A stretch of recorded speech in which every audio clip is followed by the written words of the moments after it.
Bayu masih ingat betul sore itu, ketika ia turun dari bus antar kota dengan tas besar di punggung dan selembar surat kontrak kerja yang sudah agak kusut di genggamannya. Udara kota terasa pengap, bercampur bau asap pabrik dan debu jalanan. Tapi di balik semua itu, hatinya dipenuhi rasa syukur. Setelah berbulan-bulan menganggur di kampung, akhirnya ia diterima bekerja di sebuah pabrik besar yang memproduksi baja lembaran, terletak di pinggiran kota industri yang ramai. Ia melangkah perlahan melewati deretan warung makan, bengkel, dan kios kelontong, hingga menemukan kos-kosan kecil di gang sempit tak jauh dari pabrik. Kos itu tidak mewah, dindingnya dari bata kota diplester, lorongnya sempit, dan hanya ada satu kamar mandi untuk 5 penghuni. Tapi bagi Bayu, tempat itu sudah lebih dari cukup. Ia hanya butuh atap untuk beristirahat setelah seharian bekerja. Pemilik kos, seorang ibu parubaya bernama Bu Sarmi, menyambutnya ramah dan memperkenalkannya pada para penghuni lain. Salah satunya, Hanif, pemuda yang menempati kamar tepat di sebelah Bayu. Hanif terlihat kalem, berwajah teduh, dengan senyum yang menenangkan. Umurnya mungkin tak jauh beda dengan Bayu, sekitar 25 tahun. Dalam perbincangan singkat, Bayu tahu bahwa Hanif bekerja sebagai guru SD di sekolah negeri tidak jauh dari situ, dan setiap malam ia menjadi guru ngaji di masjid kecil di ujung gang.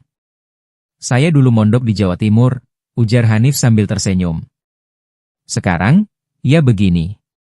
Ngajar anak-anak kecil siang hari, ngajarin ngaji malam hari. Lumayan, sambil nabung." Semenjak itu, hubungan mereka cepat akrab. Hanif sering mampir ke kamar Bayu setelah salat Isya, membawa 2 gelas kopi sachet dan sebungkus gorengan dari warung depan gang. Mereka duduk di teras kos, membicarakan apa saja, dari pekerjaan, kampung halaman, sampai cita-cita masa depan. Bayu merasa beruntung. Perantauan pertamanya tidak seburuk yang ia bayangkan. Teman kerja di pabrik juga lumayan ramah, meski sebagian besar pendiam dan jarang mau membahas hal di luar pekerjaan. Lingkungan kos cukup tenang, meski di malam hari sering terdengar suara sepeda motor lewat dan anjing menggonggong dari kejauhan. Hari-hari awal berjalan begitu cepat. Bayu mulai terbiasa dengan suara mesin besar di pabrik, getaran lantai setiap kali alat pemotong baja bekerja, dan aroma oli yang selalu menempel di pakaian kerjanya. Ia bangun pagi, sarapan di warung Bu Sarmi, lalu berangkat bersama rekan-rekannya menggunakan angkutan umum. Di dalam hatinya, Bayu merasa bangga. Gaji yang diterima cukup untuk hidup sederhana dan bahkan bisa dikirim ke kampung untuk membantu ibunya. Ia sempat berbisik pada dirinya sendiri malam itu, sebelum tidur. Akhirnya, ada juga jalan rezekiku di kota ini. Namun, tanpa ia sadari, pabrik tempatnya bekerja menyimpan sesuatu yang lebih dari sekadar kerja keras dan mesin baja. Ada sesuatu yang dingin, samar, dan tak kasat mata, mengintai di balik gemuruh suara mesin itu. Dan Bayu belum tahu, bahwa kedatangannya ke kota bukan sekadar mencari rezeki, tapi tanpa sengaja memasuki lingkaran kelam yang menelan banyak nyawa sebelumnya. Sudah hampir 3 bulan Bayu bekerja di pabrik baja itu. Hari-hari terasa panjang, berulang, tapi menenangkan. Ia mulai hafal setiap sudut ruangan, suara mesin, dan jadwal kerja setiap regu. Namun, seperti kata pepatah, semakin lama tinggal di suatu tempat, semakin banyak hal yang akan kamu lihat. Pabrik itu berdiri di atas lahan luas di pinggir kota, dikelilingi pagar kawat tinggi dan menara lampu yang menyala redup setiap malam. Di siang hari, tempat itu tampak biasa, sibuk, ramai, penuh aktivitas. Tapi saat malam tiba, suasananya berubah drastis. Sunyi, dingin, dan berat. Bayu mulai merasakan perubahan itu ketika mendapat giliran shift malam untuk pertama kali. Ia masih ingat betul malam itu, udara begitu dingin meski ruangannya penuh mesin panas. Langit di luar tampak kelabu, dan lampu-lampu pabrik berkedip lemah seolah enggan menyinari ruangan. "Shift malam tuh paling enak, Yu," kata Dimas, rekan kerjanya yang sudah lebih dulu bekerja di situ. "Nggak banyak atasan, nggak banyak ribut. Tapi ya, kamu harus kuat aja." Bayu hanya tertawa. "Kuat gimana maksudnya?" Dimas tidak menjawab. Ia hanya tersenyum aneh dan menepuk bahu Bayu pelan sebelum berlalu ke area lain. Suara pertama. Sekitar pukul 2 dini hari, saat kebanyakan pekerja lain sudah mengantuk dan suasana mulai sepi, Bayu mendengar suara ketukan. Pelan. Teratur. Tok, tok, tok. Ia menoleh, memastikan tidak ada orang di sekitar. Ruangannya hanya diisi 2 orang operator lain yang sibuk mencatat laporan di ujung meja. Ketukan itu terdengar lagi, lebih keras kali ini. Tok, tok, tok. Suaranya seperti berasal dari dalam pipa baja besar di belakang mesin. Bayu menghampiri, menempelkan telinga. Tak ada apa-apa kecuali gema kosong. Ia tersenyum kecut dan menggeleng. Ah, mungkin cuma pantulan suara mesin, gumamnya. Namun ketika ia berbalik, suara itu terdengar tepat di belakangnya. Bayu sontak menoleh, tapi tak ada siapapun. Udara mendadak terasa lebih dingin, dan dari sudut mata, ia sempat melihat bayangan hitam melintas cepat di antara mesin. Ia mencoba menenangkan diri, menarik napas panjang, dan kembali bekerja. Tapi sepanjang malam itu, ketukan itu terus terdengar, kadang berpindah arah, kadang seolah mengikuti langkahnya. Beberapa hari kemudian, saat waktu istirahat malam, Bayu duduk di kantin pabrik bersama beberapa rekan kerja. Asap rokok mengepul di udara, aroma minyak goreng bercampur dengan bau oli yang terbawa dari ruang produksi. Suasana hening, hanya terdengar dengung kipas angin tua di pojok ruangan. Dimas tiba-tiba bersuara pelan. "Kamu udah mulai dengar, ya?" Bayu menatapnya. "Maksudnya apa?" Suara ketukan bisikan langkah kaki di atas plafon. "Loh, kamu kok tahu?" Dimas tersenyum pahit. "Semua karyawan baru pasti ngalamin itu. Dulu aku juga. Kadang malah lebih parah." "Kamu serius? Itu kenapa, sih?" Dimas meletakkan rokoknya di asbak, matanya menatap kosong ke arah jendela kantin. "Pabrik ini, aneh, Yu. Setiap tahun pasti ada aja yang meninggal. Ada yang kecelakaan, ada yang mendadak pingsan di tempat, bahkan ada yang bunuh diri di ruang produksi." Bayu mengernyit. "Mungkin kecelakaan kerja biasa, kan?" "Biasa?" Dimas tertawa hambar. "Kalau cuma sekali 2 kali, iya. Tapi di sini, setiap tahun, tanggalnya hampir sama. Pas mendekati audit produksi." Bayu mulai tidak nyaman. Ia mendengar beberapa rekan kerja di meja sebelah saling berpandangan, seolah tahu apa yang sedang dibicarakan tapi enggan ikut menimpali. "Kamu percaya hal mistis, Yu?" tanya Dimas kemudian. "Nggak terlalu. Aku lebih percaya logika." "Ya, aku dulu juga. Tapi waktu teman sekontrakku meninggal terjepit mesin padahal mesin itu mati, aku mulai mikir 2 kali." Bayu menatapnya tak percaya. "Mesin mati?" "Iya. Waktu dicek, listriknya bahkan belum disambung. Tapi orangnya meninggal kecepit." "Kamu pikir gimana?" Hening. Tak ada yang berbicara beberapa detik. Hanya bunyi sendok membentur gelas. Dimas menghembuskan napas panjang. Orang lama bilang, pabrik ini berdiri bukan cuma dari modal dan izin tapi dari perjanjian. Ada yang bilang, pemilik awalnya datang ke tempat ini malam-malam, bawa sesajen, terus mengubur sesuatu di fondasi bangunan. "Sesuatu? Mayat?" Bayu terkejut. "Ah, kamu ngaco. Percaya nggak percaya, terserah. Tapi tiap kali ada yang mati, produksi langsung naik drastis. Bos senang, pabrik makin berkembang." Bayu menelan ludah. Dimas menatapnya datar. "Hati-hati, Yu. Kadang, yang nggak kamu percaya justru yang bakal nyentuh kamu duluan." Ucapan itu menggantung lama di kepala Bayu, bahkan ketika ia sudah kembali ke ruang kerja.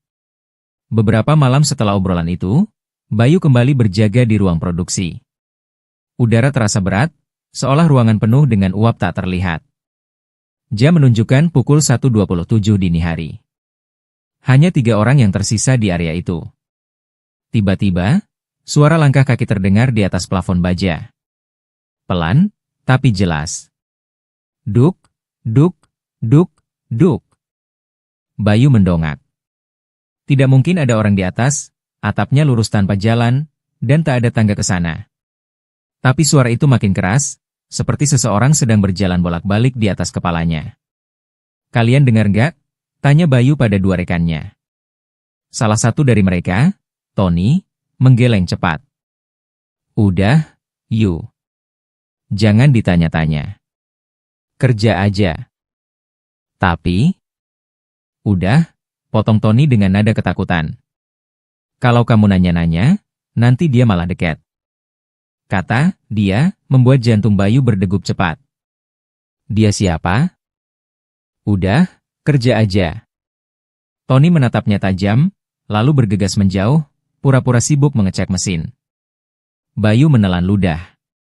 Ia mencoba mengabaikan suara itu, tapi langkah di atas kepala makin cepat, makin berat, seolah seseorang berlari-lari di sana.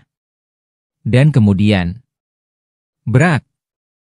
Sebuah baut besar jatuh dari atas, nyaris mengenai kepala Bayu. Ia tersentak mundur. Saat menatap ke lantai, baut itu berputar sendiri pelan, lalu berhenti tepat menghadap ke arahnya. Sejak malam itu, Bayu jadi lebih sering diam. Di kos, Hanif sempat bertanya, kenapa kamu kelihatan murung, Yu? Bayu hanya menjawab singkat, cuma capek kerja, Nif. Padahal dalam hatinya, ia mulai merasa tidak sendirian di tempat kerja. Suatu malam, ia pulang paling terakhir karena harus mencatat laporan lembur. Pabrik sudah sepi. Lorong panjang menuju pintu keluar hanya diterangi lampu redup. Bayu berjalan cepat, namun langkahnya terdengar berulang, seolah ada yang mengikuti dari belakang. Tap, tap, tap. Ia berhenti. Suara itu pun berhenti. Ia berjalan lagi. Suara itu kembali terdengar, kali ini lebih dekat. Siapa? Serunya sambil menoleh. Tidak ada siapapun. Bayu membeku. Tubuhnya kaku, napasnya tertahan. Ia menoleh cepat, tapi lorong itu kosong. Hanya ada cahaya lampu yang berkedip-kedip, dan hawa dingin menusuk kulit. Sejak malam itu, Bayu mulai tak bisa tidur nyenyak. Setiap kali memejamkan mata, ia melihat kilasan gambar, pabrik, mesin, dan wajah seseorang yang penuh darah menatapnya dari balik kegelapan. Bayu mencoba menolak semua logika mistis yang Dimas ucapkan, tapi pikirannya terus terganggu. Ia mulai bekerja dengan gugup, sering melamun di tengah pekerjaan. Dan setiap kali ia menatap mesin besar di hadapannya, ia seperti melihat bayangan orang berdiri di balik pantulan logam, menatapnya diam-diam. Ia menenangkan diri, berkata dalam hati. Gak ada apa-apa. Ini cuma capek kerja. Malam itu udara di ruang produksi terasa lebih dingin dari biasanya. Bayu baru saja mengganti shift sore, jam menunjukkan pukul 11 malam lewat sedikit. Pabrik besar itu seolah hidup dengan dengungan mesin yang berat, getaran logam, dan bau menyengat dari oli bercampur serbuk besi. Lampu neon yang menggantung di langit-langit sebagian redup, menimbulkan bayangan panjang di antara deretan mesin pemotong baja yang berderak pelan. Di tempat itulah, Bayu bekerja bersama Dimas, salah satu rekan yang paling akrab dengannya. Dimas adalah orang yang humoris, selalu punya cara untuk mencairkan suasana tegang di antara suara mesin dan waktu lembur yang melelahkan. Namun malam itu, entah kenapa, Dimas terlihat murung. Ia beberapa kali melirik ke arah mesin besar di sudut ruangan, mesin pemotong baja yang berukuran hampir 2 kali tinggi manusia. Yu, kamu pernah dengar gak mesin ini kayak manggil? Kata Dimas tiba-tiba, nadanya pelan. Bayu menoleh. Manggil? Maksudnya gimana? Gak tahu. Kadang pas sepi, aku ngerasa kayak ada suara dari dalam situ. Suara orang kayak minta tolong. Bayu tertawa kecil, mencoba mencairkan suasana. Udah malam kali, Mas. Capek aja. Kupingmu halu. Dimas hanya diam, wajahnya tetap serius. Halu kalau sekali 2 kali, Yu. Tapi kalau tiap malam, berarti ada yang benar-benar salah. Bayu tak menanggapi lagi. Ia memilih fokus pada layar monitor mesin, memastikan tekanan dan suhu stabil. Tapi dalam hati kecilnya, ia mengakui, malam itu memang terasa aneh. Suara mesin seperti berat, berderak tak teratur, dan dari balik dinding logam, seolah ada gema samar seperti suara erangan yang muncul sesekali. Sekitar pukul 2 dini hari, Bayu izin ke toilet. Dimas masih di area mesin, sedang memeriksa tuas utama. Ketika Bayu kembali beberapa menit kemudian, suasana pabrik mendadak sunyi. mesin besar itu berhenti mendadak. Lampu di atas berkedip-kedip. "Mas Dimas?" panggil Bayu. Tidak ada jawaban. Ia melangkah pelan mendekat ke arah mesin besar itu, jantungnya mulai berdegup. Di bawah sorot lampu yang redup, ia melihat sesuatu mengerikan. Tubuh Dimas terjepit di antara dua pelat baja, darah mengalir deras ke lantai, matanya membelalak kosong. Jeritan Bayu memecah kesunyian pabrik malam itu. Pihak keamanan segera datang, sirene berbunyi, dan tak lama kemudian ambulans membawa jasad Dimas pergi. Semua pekerja shift malam dikumpulkan untuk dimintai keterangan. Supervisor mengatakan bahwa itu murni kecelakaan kerja. Sistem otomatis mesin gagal membaca sensor saat Dimas memperbaiki bagian dalamnya. Namun, Bayu tahu betul, mesin itu tidak sedang menyala ketika ia meninggalkan Dimas. Selama beberapa hari setelah kejadian, suasana pabrik muram. Rekan-rekan kerja mereka berbicara dengan suara berbisik, menghindari area mesin pemotong baja yang kini dipasangi pita kuning. Tapi di sela bisik-bisik itu, Bayu mendengar sesuatu yang membuat darahnya dingin. Dulu juga ada yang mati di situ. Tiap tahun pasti ada satu yang diambil. Katanya, pabrik ini ada tumbalnya. Kata-kata itu terus terngiang.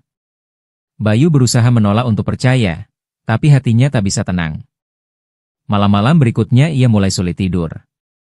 Setiap kali memejamkan mata, bayangan wajah Dimas muncul, mata terbuka lebar, darah menetes dari pelipis, bibirnya bergetar seperti ingin berbicara sesuatu.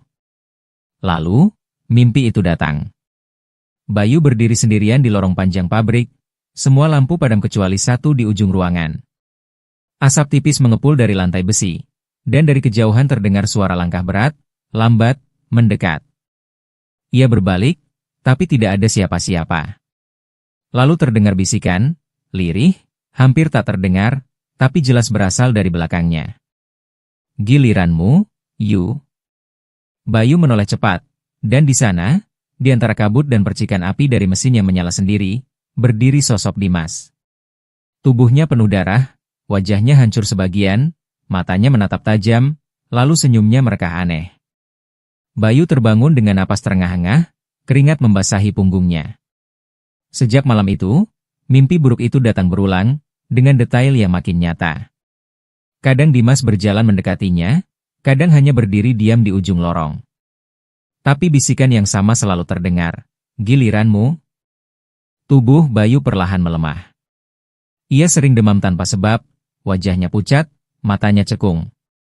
Rekan kerja mengira ia stres karena trauma melihat kematian Dimas, namun jauh di dalam dirinya, Bayu mulai merasa sesuatu yang lain. Setiap kali ia melangkah ke area pabrik, hawa dingin menyelimuti tubuhnya, dan di telinganya, gema mesin seolah berbisik, seperti memanggil namanya. Sudah lebih dari seminggu sejak mimpi buruk itu pertama kali datang.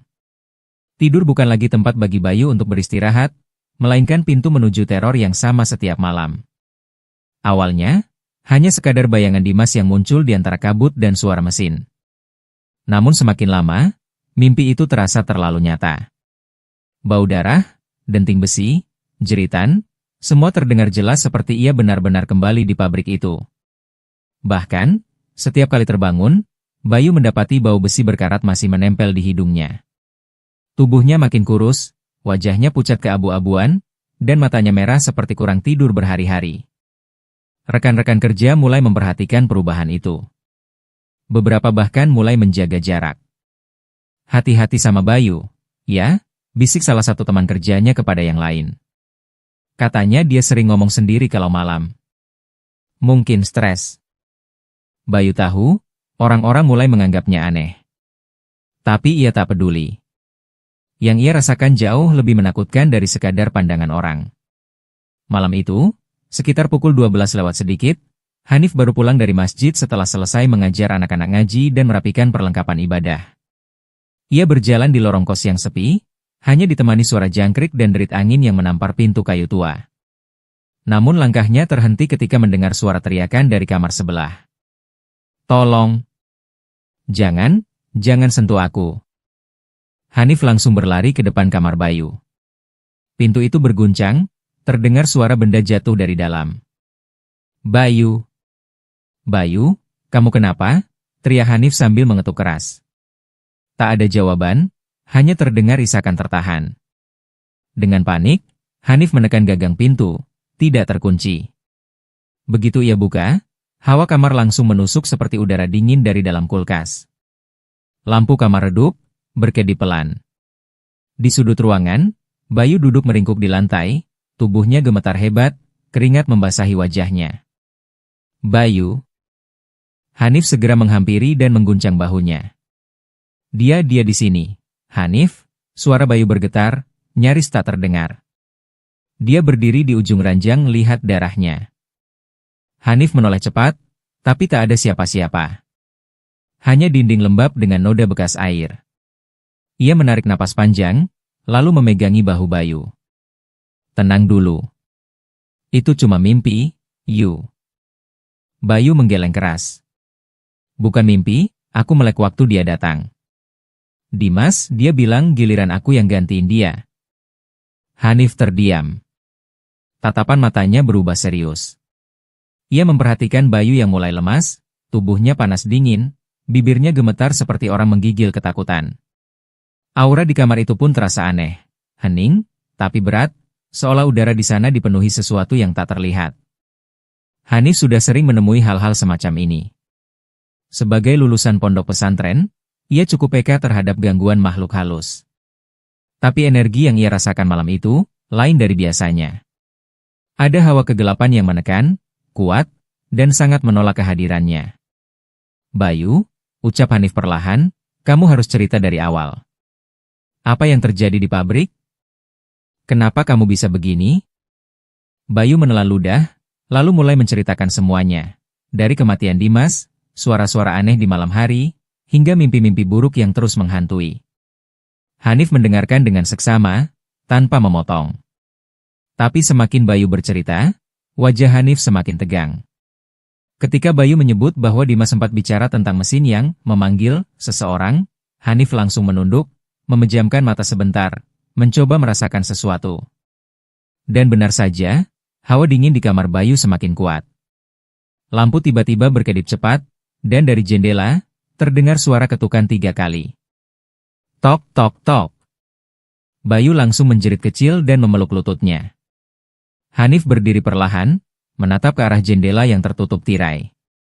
Tak ada angin, tapi kain tirai itu bergerak pelan seperti disentuh dari luar. Hanif menarik napas panjang, lalu menoleh ke Bayu. Besok malam, aku bantu kamu, yuk. Ini bukan cuma mimpi. Ada sesuatu yang ikut kamu pulang dari pabrik itu. Malam itu, Hanif tidak langsung pergi. Ia duduk di kamar Bayu hingga menjelang subuh, membaca beberapa ayat pelindung dengan suara lirih. Bayu akhirnya tertidur, meski wajahnya tetap tegang seolah sedang bermimpi. Hanif menatap wajah Bayu yang pucat itu dengan perasaan berat. Dalam hati ia tahu, yang mengganggu Bayu bukan arwah biasa. Ada sesuatu yang jauh lebih kelam, yang berasal dari tempat kerja Bayu, sesuatu yang tak bisa dihadapi hanya dengan doa-doa ringan. Dan malam berikutnya, ia akan tahu seberapa dalam kegelapan yang sedang mengincar temannya itu. Malam itu udara terasa aneh, lebih berat dari biasanya. Awan gelap menggantung di langit, dan suara azan Isya yang bergema dari kejauhan terdengar lemah tertiup angin. Di dalam kos-kosan itu, hampir semua penghuni sudah tidur, kecuali 2 orang di kamar paling ujung, Hanif dan Bayu. Hanif duduk bersila di lantai, di hadapannya segelas air putih, sebotol kecil minyak zaitun, dan tasbih kayu cendana yang tampak sudah sering ia pakai. Bayu duduk di depannya, tubuhnya gemetar, wajahnya tampak pucat dan kehilangan tenaga. Matanya sembab, seperti baru menahan tangis dan takut yang terlalu lama. Kamu yakin kuat, Yu? Tanya Hanif pelan. Aku gak tahu. Tapi aku udah gak tahan, Hanif. Jawab Bayu lirih. Setiap malam dia datang. Aku takut kalau malam ini aku gak bangun lagi. Hanif mengangguk perlahan. Ia memejamkan mata, menarik napas dalam-dalam, lalu berkata lirih. Baiklah. Kalau memang begitu, malam ini kita lawan. Ia menyalakan lampu kecil di sudut kamar, lalu menutup pintu rapat. Suasana kamar langsung berubah sunyi. Jam dinding menunjukkan pukul 11.47 malam. Hanif mulai membaca surah Al-Baqarah, suaranya pelan tapi tegas. Setiap lafaz terdengar mantap dan bergetar, memantul di dinding kamar yang lembab. Bayu awalnya duduk tenang, tapi lama-lama tubuhnya mulai gelisah. Tangannya bergetar, napasnya tersengal, dan matanya perlahan memandang kosong ke depan. Ketika Hanif melanjutkan ke ayat ruqyah berikutnya, tiba-tiba Bayu mengerang keras. Tubuhnya menegang, punggung melengkung ke belakang, dan dari tenggorokannya keluar suara berat, bukan suaranya sendiri. Berhenti. Hanif menatap Bayu, namun tetap melanjutkan bacaannya. Ia tahu, yang bicara bukan Bayu. "Siapa kamu?" tanya Hanif tegas. Suara itu tertawa rendah, serak, seperti keluar dari rongga dada yang dalam. "Aku yang menjaga pabrik itu, dia milik kami sekarang." Hanif menggenggam tasbihnya lebih erat. "Milik siapa?" "Milik yang memberi kami makan. Tumbal untuk kelancaran. Setiap tahun satu nyawa, dan tahun ini giliran dia." Tiba-tiba suhu kamar turun drastis. Lampu berkedip-kedip, lalu padam seketika. Hanya cahaya dari senter kecil di meja yang masih menyala samar, menyoroti wajah Bayu, atau lebih tepatnya, wajah yang sudah bukan miliknya. Mata Bayu kini hitam seluruhnya, bibirnya membiru, dan dari kulit tangannya muncul urat gelap yang berdenyut seperti hidup. Hanif tidak mundur. Ia menutup matanya sebentar, menarik napas panjang, lalu melantunkan ayat kursi dengan suara keras dan penuh keyakinan. Begitu ayat itu dibacakan, tubuh Bayu bergetar hebat. Ia menjerit, tapi suaranya bercampur dua nada. Satu suara Bayu, satu lagi suara berat yang meraung seperti binatang buas. Dari punggung Bayu, bayangan hitam besar mulai muncul perlahan, membentuk sosok tinggi dengan wajah kabur dan mata merah menyala. Nafasnya berasap, dan tiap kali ia bergerak, terdengar bunyi seperti logam yang digesek. "Kau tak bisa mengambilnya," teriak Hanif.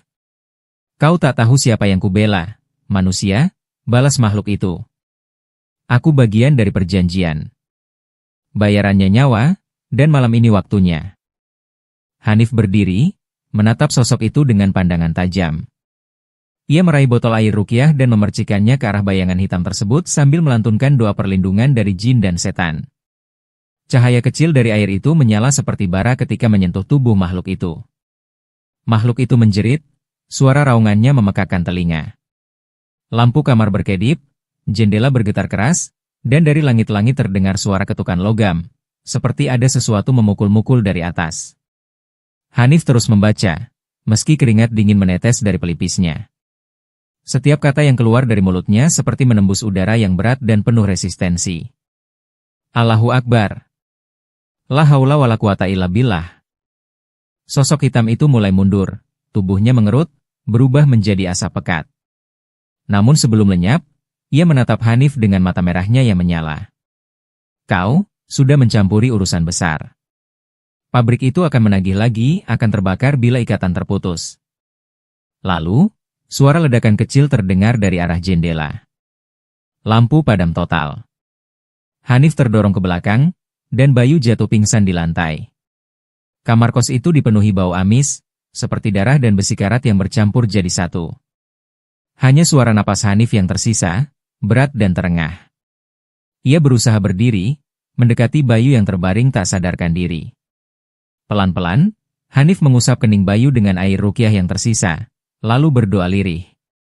"Ya Allah, jika Engkau mengizinkan, lepaskan sahabatku ini dari ikatan setan yang zalim. Jadikan malam ini akhir dari cobaan baginya." Perlahan, wajah Bayu kembali tenang.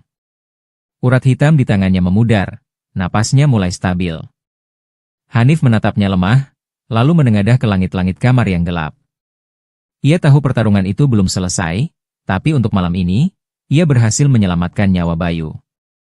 Dan benar saja, beberapa jam kemudian, saat subuh menjelang, pabrik tempat Bayu bekerja dilalap api. Pagi itu, udara kota terasa ganjil. Langit berwarna kelabu, dan bau hangus samar terbawa angin. Bayu terbangun dengan kepala berat dan tubuh lemas, bekas keringat dingin masih membasahi wajahnya. Ia mencoba mengingat malam sebelumnya. Ruqyah, jeritan, suara makhluk hitam, dan Hanif yang terus membaca ayat suci sampai napasnya tersengal. Semua terasa seperti mimpi buruk yang terlalu nyata. Belum sempat ia menenangkan diri, dari luar kamar terdengar teriakan penghuni kos. "Bayu, pabrikmu kebakaran." Bayu segera berlari keluar. Asap hitam pekat terlihat membumbung dari arah timur, arah pabrik tempat ia bekerja. Sirene mobil pemadam meraung-raung, memecah pagi yang biasanya tenang. Orang-orang di sekitar kos mulai berkerumun di pinggir jalan, menatap kobaran api yang menjilat langit. Dengan langkah gemetar, Bayu ikut menuju ke lokasi. Jantungnya berdetak keras, setiap langkah terasa menyesakkan dada. Saat tiba di depan pabrik, ia nyaris tak percaya dengan apa yang dilihatnya. Gedung besar tempat ia bekerja selama ini kini tinggal rangka besi yang meleleh. Bau logam terbakar dan daging hangus bercampur menjadi aroma memuakkan. Seorang petugas keamanan pabrik yang masih mengenakan seragam lusuh duduk di pinggir jalan, wajahnya penuh jelaga. "Ledakan dari ruang produksi," katanya lirih. Semua mesin meledak bersamaan, gak ada yang tahu kenapa. Bayu menatap ke arah bangunan yang runtuh sebagian. Ruang produksi, tempat Dimas tewas. Tempat di mana ia sendiri hampir celaka beberapa minggu lalu. Dadanya sesak. Dalam benaknya terngiang kembali suara yang dulu ia dengar dalam mimpi. "Giliranmu, Yu." Tangannya bergetar. Ia menatap Hanif yang baru datang, masih mengenakan peci dan sarung. Wajah Hanif tenang, tapi matanya tajam penuh makna. "Bayu," ucapnya pelan, "ini bukan kebetulan. Jin itu kehilangan ikatannya. Pabrik itu berdiri di atas perjanjian kotor. Dan tadi malam, kita memutuskannya." Bayu terdiam lama. Angin pagi membawa abu halus yang menempel di rambut dan bajunya. Dalam hatinya, campur aduk antara takut, lega, dan sedih. Ia sadar, jika bukan karena Hanif, mungkin tubuhnya kini jadi salah satu yang hangus di balik reruntuhan besi itu. Beberapa karyawan yang selamat menangis, sebagian berbisik bahwa kebakaran itu adalah balasan dari makhluk gaib. Ada yang bilang, pabrik itu memang sudah lama memakan nyawa untuk menjaga kesuksesannya. Tapi kini, makhluk penjaganya marah karena tumbalnya gagal diambil. Bayu menatap nyala api yang mulai meredup. Dalam hatinya, ia tahu satu hal, ia baru saja lolos dari perjanjian iblis yang menuntut nyawa manusia sebagai harga kemakmuran. Hanif menepuk pundaknya perlahan. "Kau selamat karena Allah masih melindungimu. Tapi ingat, Bayu, jangan pernah kembali ke tempat yang sudah dipilih oleh Jin." Bayu mengangguk. Matanya menatap sisa pabrik yang kini menjadi abu, simbol akhir dari keserakahan dan kutukan yang selama ini tersembunyi di balik industri megah itu. Ia menarik napas dalam-dalam, lalu berbisik lirih pada dirinya sendiri. Mungkin inilah ganti rugi dari langit. Dan di tengah debu serta bara yang masih mengepul, Bayu menatap fajar yang mulai naik, seolah hari itu menandai lahirnya hidup yang baru, meski bayangan malam kelam itu akan terus membekas di jiwanya. Sore itu, langit kota kembali tenang setelah hiruk pikuk kebakaran pabrik. Asap yang sejak pagi menutup pandangan kini mulai menipis, menyisakan langit merah oranye yang temaram. Di depan gerbang pabrik yang kini hangus menjadi puing, Bayu berdiri memandangi sisa-sisa bangunan yang pernah menjadi tempat ia menaruh harapan. Besi-besi melengkung, kaca pecah berserakan, dan bau gosong masih menyengat di udara. Hanif berdiri di sampingnya, membawa tasbih yang masih melingkar di tangannya. Raut wajahnya teduh, namun matanya menyimpan rasa prihatin yang dalam. "Kau yakin mau pulang kampung, Yu?" tanyanya lembut. Bayu mengangguk pelan. "Iya, Mas. Aku sudah cukup. Aku nggak mau kerja di sini lagi. Aku cuma ingin pulang, menenangkan diri, bantu orang tua di rumah. Mungkin selama ini aku terlalu ngoyo cari uang, sampai nggak peduli asalnya dari mana." Hanif menepuk bahunya pelan. "Itu keputusan yang bijak. Rezeki itu luas, Yu. Tapi ingat, jangan pernah cari rezeki di tempat yang kau tahu ada bau darahnya. Dunia kerja sekarang banyak yang terlihat makmur, tapi ada harga yang gak kelihatan di baliknya, nyawa dan dosa." Bayu menatap wajah Hanif, lalu menunduk penuh rasa hormat. "Aku nggak tahu gimana harus balas budi Mas Hanif. Kalau bukan karena Mas, mungkin aku udah jadi tumbal di pabrik itu." Hanif tersenyum kecil. "Aku cuma perantara, Yu. Yang nyelamatin kau ya Tuhan. Tapi kadang Tuhan kirim pertolongannya lewat orang yang kita temui tanpa sengaja. Suara mobil pemadam terakhir meninggalkan lokasi. Cahaya senja memantul di serpihan kaca, menciptakan kilau samar seperti sisa api yang enggan padam. Bayu memandangi reruntuhan itu untuk terakhir kalinya. Dalam hatinya, terlintas wajah Dimas, sahabat yang tewas tanpa sempat berpamitan. Suara tawa mereka di ruang makan pabrik masih terngiang, kini terganti oleh bisikan lirih yang hanya ia yang bisa dengar. Tidak semua rezeki datang dari Tuhan. Sebagian datang dari darah manusia. Kata-kata itu meluncur pelan dari bibir Bayu, nyaris seperti doa pahit yang tertinggal di antara abu. Hanif menatapnya, lalu mengucap pelan, semoga pabrik ini jadi pelajaran untuk semua yang masih buta hati karena uang. Bayu menatap ke langit, menutup mata, dan menarik napas panjang. Hatinya lega, tapi juga berat. Ia tahu hidupnya tak akan pernah sama lagi. Dunia yang dulu ia anggap sederhana ternyata menyimpan rahasia kelam di balik kilau keberhasilan. Langkah kakinya menjauh dari gerbang pabrik, meninggalkan puing-puing dan bayangan hitam masa lalu di belakang. Di ujung jalan, azan maghrib berkumandang dari masjid kecil dekat kos. Hanif berhenti, menatap langit, dan tersenyum kecil, seolah yakin bahwa malam ini, setidaknya satu jiwa telah kembali diselamatkan dari kegelapan pesugihan. Dan di antara gema azan dan hembusan angin sore, cerita Bayu berakhir, bukan dengan kemenangan besar, melainkan dengan kesadaran bahwa tidak semua kemakmuran datang dari jalan yang suci. Kadang, di balik keberhasilan yang mencolok, tersimpan darah dan jiwa manusia yang dijadikan harga.